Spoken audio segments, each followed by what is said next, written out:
Vranësira dhe intervale kthjellimesh sa do të shkojnë temperaturat përgjatë ditës së sotme.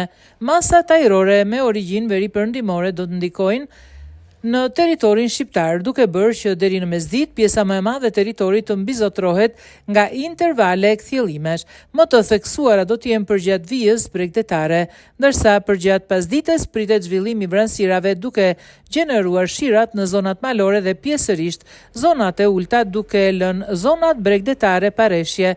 Temperaturat e ajrit do të qëndrojnë konstante në vlerat minimale, por ulen sërish vlerat maksimale, duke u luhatur nga 6 gradë Celsius vlera minimale shënuar në zonat verilindore deri në 25 gradë Celsius, vlera më lart në Bregdetin e Jonit. Tera do të fryejë lehtë paradite, por deri mesatare gjatë pasdites me shpejtësi 35 km/h nga drejtimi veriperëndimor, përpasoj në brigjet detare do të krijohet dallgë deri në 2 ball.